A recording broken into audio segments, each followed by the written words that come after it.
All right, Mr. Boyle, would you like to delete your recording or be held in contempt of court? I'm not deleting my recording. Okay, all right, you're in contempt of court. You're sentenced 10 days in jail. Take him into custody and take him to jail. Thank you, sir. Have a good day. Yeah, I'm gonna pay that It can be mailed. fraudulent charge Dorothy owes. The 211. There's a fraudulent charge that Dorothy owes. invoice? What's that? Do you have the invoice? No. It can't be hard to look up. It's the famous case. They hate her so much here. It's a constitutional thing. Once they make the threat of arrest and you pay it, you're not agreeing to the fine. We don't have to discuss it. All right, that's okay. But I can say whatever I feel. It's the First Amendment. This is public space. They absolutely could have given her a courtesy call before placing the criminal bull BS, right? Because they would have just called her. She probably would. She just hates bullies. And like when Judge Singleton acts like such a bully, they're just asking her to stand up and fight for her rights. Yeah, I do recognize it's not you guys, like the people at the front desk, that are the problem. I'm not trying to suggest it is. Judge Singleton's crooked and you guys got to deal with it as much as we do. Remember when Judge Singleton tried to say I was breaking the law in the lobby? What is your name again? Jason Boyle.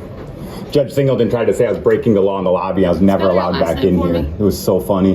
What's that? Spell your last name for me. Boyle. If you hadn't threatened to kick me out of here, like illegally, I wouldn't be so annoyed with him as a whole. But when he broke the law so blatantly in my face and then denied to admit it later because he was so ignorant of the law. I mean, he's got a high school degree. He doesn't even have a college degree. And he's a probate judge in Oconee County. I mean, that's wild. Whoever thought that was a good idea? He's not intelligent enough to understand complex arguments, but he's managing complex probate cases. Here's your change back. Kind of scary. But thank you. I do appreciate you. Give me just a second. I'll give Yeah, you I just need a receipt, obviously. But seriously, I do appreciate both of y'all. You both have been very polite and professional this whole time. Here you go. You have a good day. Hey, thank you so much.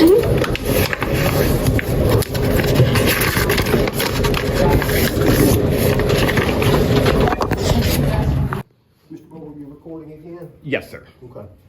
You were advised of that, correct? In what regard? That you can't record at that window. What law is that? The order of the Chief Justice of the Supreme Court. I'm not arguing with you. All right. All right? You're going to be removed here in just a moment. You've been told you can't do that. All right? What law did I break? That order, can you read English? I don't think that's a law, because that's Okay. the Supreme. That's not a legislative branch, the Supreme That's the order Court. of the court. I'm not arguing with you. All right. I'll tell you what, just have a seat. I'll be back with you in just a few minutes. All right. Yes, thank you. How are you all? Great. Good.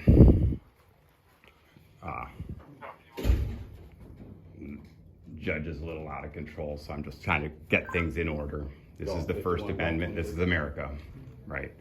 So I hope you guys maintain your cool, and we will get through this together.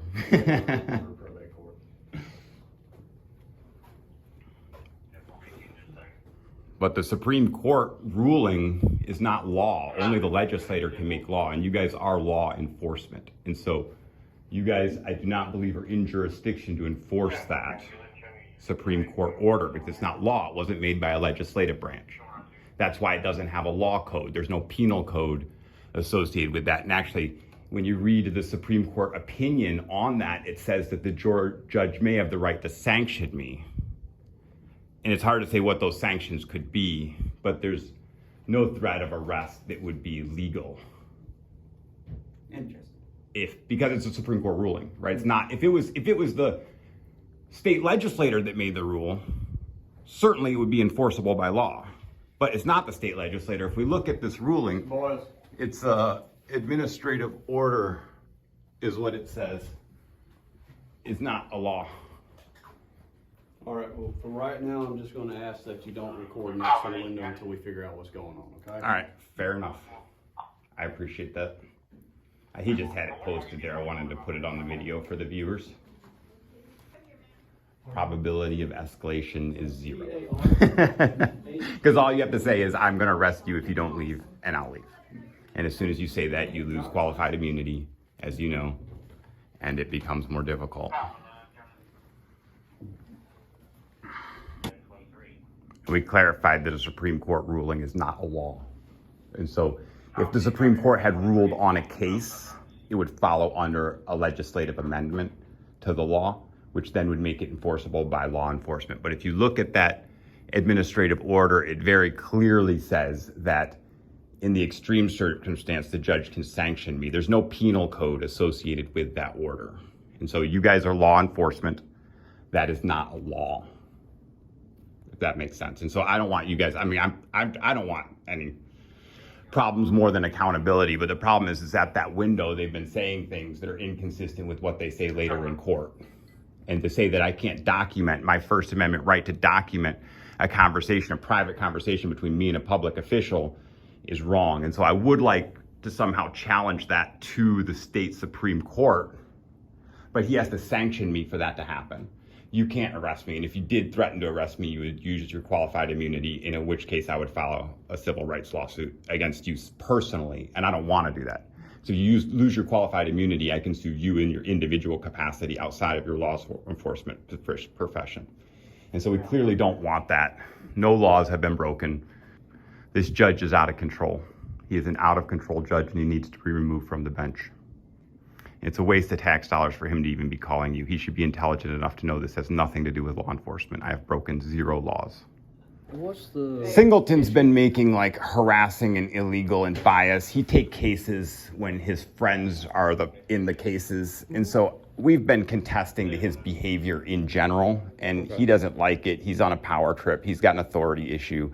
He actually gave an officer permission to come onto my property last night past the no trespass signs. He gave an officer called to serve a summons to my fiance, and there's a no trespassing sign at the gate, and they called in, and he actually gave him permission to drive around through the woods and come up to our house through the woods. And, you know, he's just an out-of-control judge. That's all. So what's happening today? Like oh, right now? I'm just, I'm sorry. oh, so, all right. So I have had interactions at this window where after the fact, the story from the judge is inconsistent with what actually occurred at the window. And so it's my First Amendment right to document any conversation like I can here with you. You're a public official, we're in public space. So I have the right to document that. And that's actually for my own security and safety. So what brought you up here today? They have a court summons for me. I'm coming to get served. Oh, okay. Someone has a court summons for me. I'm coming to get served my papers. Do you know what it's about or anything? Yes, I do. It's because I was in here videotaping to hold them accountable. Okay. So you're getting summons to court for court I have no hearings? idea. They came to my house. They avoided the no trespassing signs, caught my wife in the house unprepared for visitors. And then I wasn't there, so I couldn't be served. So I'm here to make sure that that tyrant doesn't send more people back to my house illegally past no trespassing signs. I would just like to be served my papers so I can leave. Well, typically, if a deputy had papers to serve, they would still have them, most likely. Oh, sure. I'll sit right here. Still not be. Well, and you guys are all here. I mean, maybe we can call them up, get them here. They can serve me. I can figure out who has the papers. Yeah, certainly. That would certainly expedite processes, because once they serve me, I have no more business here. So they just told me that the papers have already been served. No, I haven't been served. I have not been served. Did Dorothy get the papers and not give them to you? can't. Dorothy refused service for me. Okay. She said she would not take service on my behalf. So I have not been served. So I need to be served. And thank you guys for being patient here. I recognize it's not you guys. I think your sheriff's department has some corruption issues, right? Because Jimmy Dixon came to my house off duty and threatened me, and I'm going to get a police report for that, even though he doesn't want to give me one. He doesn't want to give me a police report, and he did give me a police report after some back and forth, but then he put the wrong date, and he says he came to my house on March 13th. And he doesn't want to say he came to my house on March 14th because he was off duty, and that was the day that Dorothy had a big court appearance, and they showed up just to rattle her cage and threaten our child. They said our child was missing.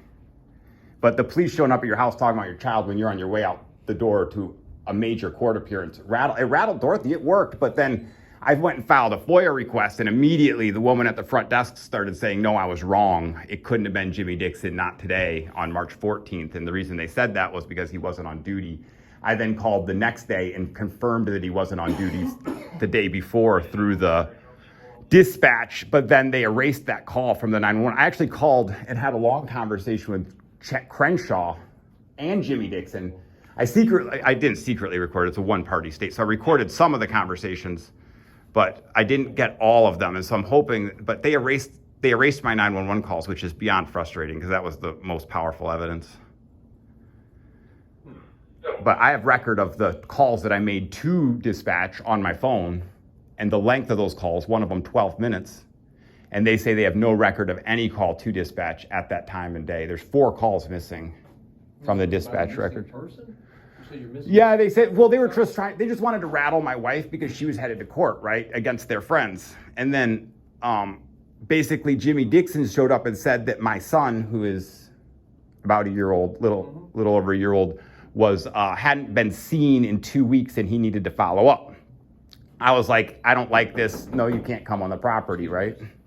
And then, but I said I would bring the kid to the police, to the sheriff's department to check in. It seemed reasonable, bring the kid. But then he said he didn't need to see the kid, and I realized that there was another kind of issue. If you're going to the counter, sir, I'll lower the recording. I'm not trying to record third parties. And if I did accidentally, I will edit them out of, not because it's legal, but out of politeness to this probate court can be a sensitive place. Something Judge Singleton doesn't understand. He thinks he's a magistrate judge. So I talked to the deputy that served your papers. He served them to Dorothy. That's not a legal service. It is. It is not. Those papers are authorized for subservice. They can serve them to any adult within the household.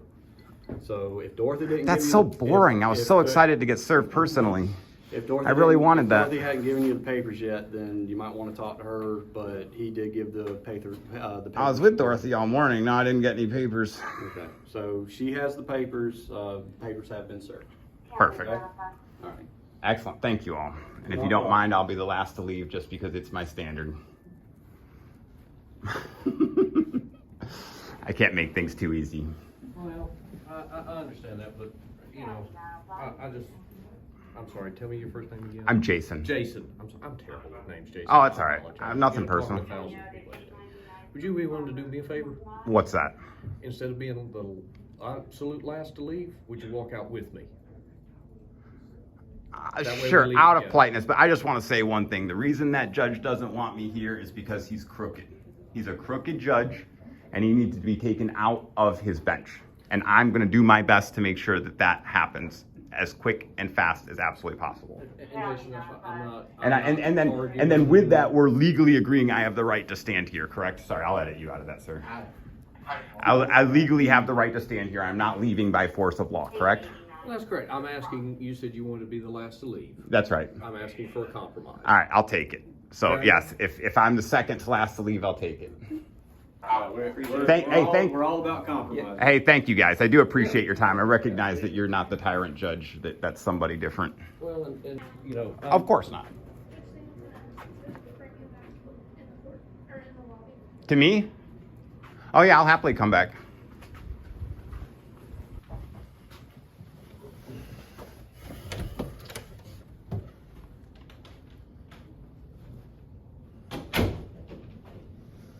See where this goes.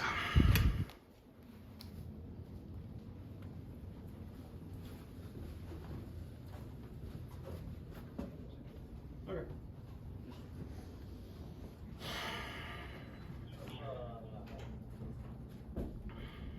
Hey, Ron. Hi, Mr. Boyle, would you like to delete your recording or be held in contempt of court? I'm not deleting my recording. Okay, all right, you're in contempt of court. You're sentenced 10 days in jail. Take him into custody and take him to jail.